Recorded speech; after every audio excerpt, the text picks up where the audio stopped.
नमस्कार मु राजू आपण देखुं आजाद ओडिशा न्यूज। बर्तमान मुझे महाकालपड़ा निर्वाचन मंडल बौलखणी पंचायत रे आपण देखिले आश्चर्य हे पिला माने गाँव जो बासिंदा रहिले पिला माने सब मिसिकी माँ को पूजा पाई बहुत उत्साह अच्छा माँ गजलक्ष्मी को पूजा पाई बर्तमान से सजबाज होउचंती एवं सजबाज होउचंती कौन पाई मेढ़ तैयारी करछंती से माने बर्तमान निज स्वहस्त रे कौन सी प्रकार ना मिस्त्री अच्छी ना किए अच्छी तांको भीतर जो उत्साह से केमिति मेढ़ तैयारी करछंती कौ भली भाव में प्राकृतिक जिनस उपयोग कर ताल पत्र तैयारी कर मेढ़ तेणु बर्तमान आम सहित बासिंदा मैंने अच्छा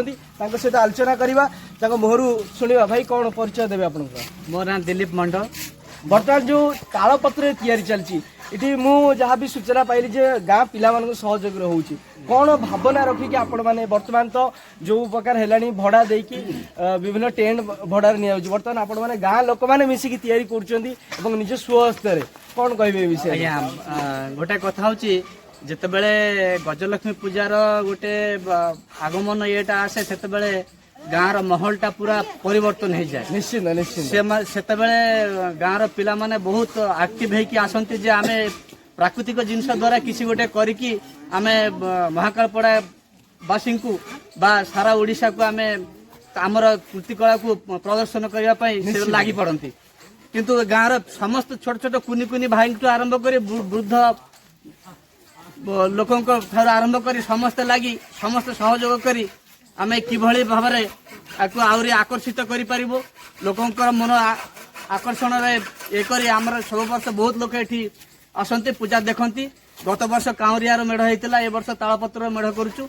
आशा करुचु आमे बहुत भल करूँ लोक देखिए खुशी हेबे। बर्तमान आप शुणुले ओडिशा कहले कलार राज्य को बुझाए कारण जो कला घरे घरे आपन जदि देखिबे ओडिशा रे घरे घरे कलाकार अछंती कहले अत्युक्ति हबनी। आपन वर्तमान जदि देखिबे जे ये गाँव रे लोक माने जो पिला माने रहिले जो माने भी पूजा करछथि बासिंदा माने रहिले समस्त मिसी करछथि कौन सी प्रोफेशनल मिस्त्री नांती कि केही नांती बर्तमान ताकर जो उत्साह ओडिशा रे कलाकृति को जो प्रस्फुटित करछथि गोटे दिगंत दउछथि ओडिशा रे कला को जेमती लोकाभिमुखी करिवे लोक माने देखिबे आकर्षित हेबे ओडिशा रे कला को प्रदर्शित करछथि या केवल एही अंचल पाई नुहे एवं गर्वर कथा महाकालपड़ा रे आज निजर कला माध्यम रे जो बासिंदा रहिले आज ओडिशा को दिग्दर्शन दउछथि जे आम संस्कृति आम कला को आमे निजे ओडिशा कौन ओडिशा बाहर मध्य प्रदर्शित करवा जहाँ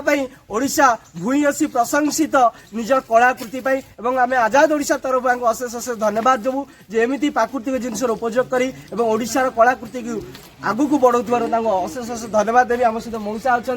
गाँव किसी पिला अच्छा समस्त अशेष अशेष साधुवाद।